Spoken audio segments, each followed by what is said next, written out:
dimanche, c'est notre titre de fierté.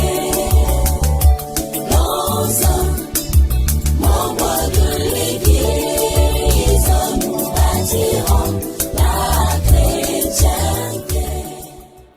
Bonsoir, bienvenue à l'émission Enseignons la génération future, notre émission spéciale Écodim pour nos enfants. Alors mes amis, recevez les salutations de Tantine Gritim. Je bénis le Seigneur qui vous fait la grâce d'être en bonne santé ce soir. Pour ce soir, nous avons comme thème le jugement. La semaine dernière, nous avons vu que Adam et Ève avaient péché. Et lorsqu'ils ont péché, Dieu les avait chassés du jardin. Il les avait mis hors du jardin. Mais lorsque Dieu a mis Adam et Ève hors du jardin, il ne leur a pas laissé comme ça. Il leur a fait une promesse qu'ils devaient envoyer quelqu'un qui devait venir pour réconcilier Adam et Ève, sinon tous les hommes avec Dieu. Alors cet après-midi, nous allons voir le jugement. La Bible nous dit dans Genèse 6, versets 11 à 19, que après tout ce qu'Adam et Ève avaient fait, les hommes vivaient leur vie comme ils voulaient.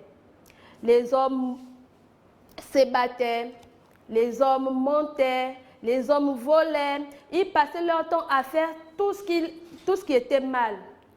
Et lorsqu'ils faisaient ça, Dieu a regardé la terre.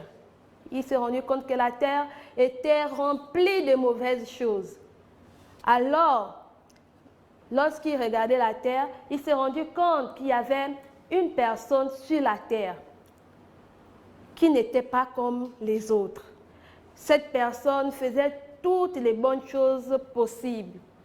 Il faisait le bien.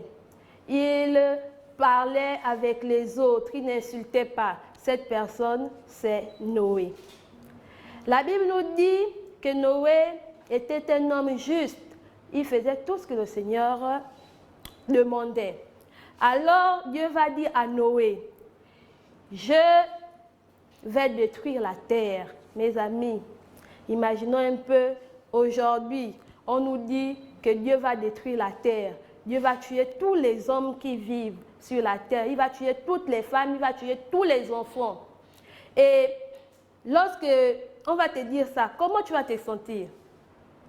Et c'était comme ça que Noé se sentait lorsque Dieu avait dit à Noé que je vais tuer toute la terre. Il avait un sentiment là au cœur, il avait la pitié et il s'est quand même levé. Il est quitté de chez lui et il allait dire aux autres que Dieu a dit qu'il va tuer tous les hommes.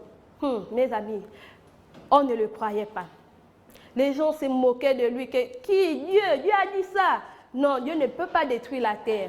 Et Noé est resté là. Il a quand même dit, il a dit aux autres, il a dit que voici ce qu'il faut faire, voici ce qu'il faut faire, voici. Mais les gens continuent à faire les mauvaises choses. Ceux qui mentaient continuent à mentir. Ceux qui volaient continuent à voler. Ceux qui se battaient avec les autres, ceux qui critiquaient les autres, ils continuent à faire le mal. Et là, Dieu va dire à Noé de construire l'arche. L'arche, c'est un grand bateau. Dieu va dire à Noé, tu construis l'arche. Il a donné à Noé toutes les mesures pour l'arche. Il a donné à Noé tout ce qu'il fallait faire. Et Noé a exécuté à ce que Dieu avait dit de faire. Quand Noé a fini de construire le bateau, Dieu a dit à Noé, je vais envoyer vers toi deux animaux de chaque. Donc, il a dit à Noé, je vais t'envoyer 2 rats, je vais t'envoyer 2 chiens, je vais t'envoyer 2 chats. Et il a envoyé tous les animaux qui existent. Il a envoyé les animaux vers Noé. Et quand les animaux sont arrivés, Noé a fait monter tous les animaux dans le bateau. Noé est monté dans le bateau avec toute sa famille. Et lorsqu'ils sont rentrés dans le bateau, ils ont fermé le bateau. Quand ils ont fermé le bateau, il y a eu la pluie. Une grande pluie. La pluie là est tombée. La journée, la nuit, la journée, la nuit, la journée, la nuit. Pendant 40 jours et 40 nuits.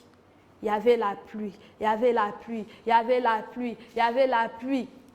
Et les hommes ne faisaient que mourir, mourir, mourir, mourir. Les gens mouraient parce qu'il y avait l'inondation. Vous voyez quand il y a la pluie, non? Quand il y a la grande pluie, les maisons tombent, il y a l'inondation, les routes sont barrées. Et c'est comme ça que ça s'était passé au temps de Noé.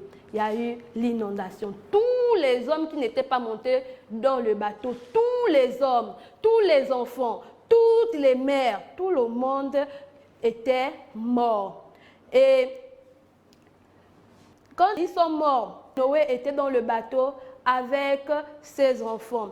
Il était avec les animaux. Et là, Dieu va envoyer un grand vent sécher la terre.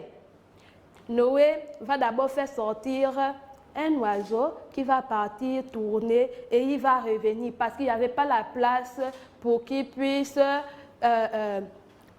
s'abriter, pour qu'il puisse aller. Donc, l'oiseau est revenu vers Noé.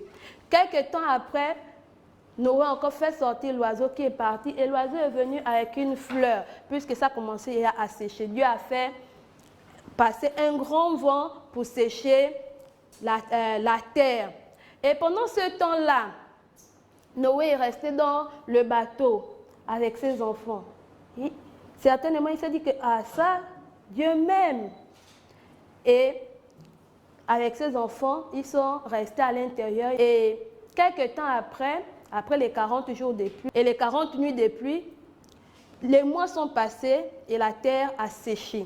Lorsque la terre a séché, Noé est sorti du bateau avec toute sa famille. Lorsqu'il est sorti du bateau avec toute sa famille, il a fait sortir tous les animaux qui étaient montés dans le bateau. Il a fait sortir tous les animaux et quand il a fait sortir les animaux, Noé est sorti, il a remercié Dieu. Il a remercié Dieu et Dieu a fait un grand cadeau. Et après ce temps, Dieu s'est rendu compte qu'il n'y avait plus les gens. Et là, Dieu a fait la promesse. Il a fait la promesse à Noé qu'il ne va plus jamais détruire la terre avec la pluie. Et là, il va mettre un arc-en-ciel. Vous voyez les amis, lorsque dans le ciel, il y a souvent les couleurs qui s'alignent au ciel, il y a souvent les couleurs, et ces couleurs-là, c'est la fidélité de Dieu. Dieu nous promet que à chaque fois qu'on verra cet arc-en-ciel dans le ciel, c'est pour nous rappeler qu'il ne va plus jamais détruire la terre avec la pluie, comme il avait fait au temps de Noé. Alors, mon ami, aujourd'hui, Noé n'est plus là. C'est toi qui es là. Laisse-moi te dire que puisque tu mens, puisque tu voles, puisque tu désobéis à papa et à maman, tu passes ton temps à bouder quand on t'envoie.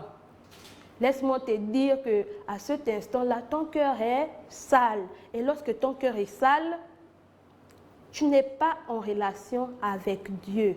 Et si Dieu venait, comme il a fait avec Noé, et il venait regarder la terre, il va se rendre compte que ton cœur est sale. Et si ton cœur est sale, alors il va te détruire comme il a détruit la terre à l'époque de Noé. Voici pourquoi, mon ami, ce soir, toi qui as Jésus dans ton cœur, je te demande de demander pardon à Jésus pour tout ce que tu fais qui n'est pas bien. Pour tout ce que tu fais qui n'est pas bien.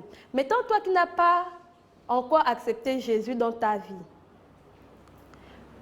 Le Seigneur Jésus est à la porte de ton cœur et il te dit qu'il veut habiter dans ton cœur.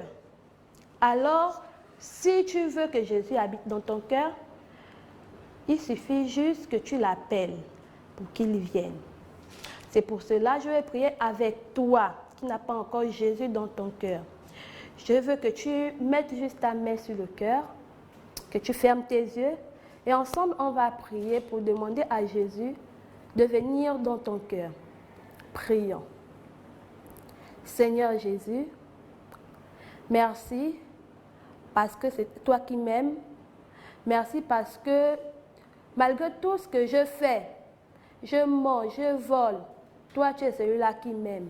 Ce soir encore, tu es à la porte de mon cœur. Jésus, je prie que toi seul tu puisses entrer dans ma vie, que tu puisses prendre la première place, afin que toi seul tu puisses me conduire lorsque je fais les choses, afin que tu puisses m'aider à faire les bonnes choses. S'il te plaît, Jésus. Au nom de Jésus, nous avons prié. Amen. Alors, maintenant que tu as fait cette prière avec moi, je te demande, à chaque fois que tu feras une chose, rappelle-toi que Jésus est dans ton cœur. Et lorsque tu voudras faire une chose, pose-toi la question de savoir, Jésus à ma place, qu'est-ce qu'il aurait fait? Si tu étais à la place de Noé et que Jésus venait sur terre, est-ce qu'il va te trouver avec un cœur comme Noé? Si oui, gloire à Dieu. Sinon, alors demande pardon à Jésus. Merci. Bonne soirée les amis et nous nous retrouvons mardi prochain à 16h. Bisous. Nous sommes les enfants du dimanche.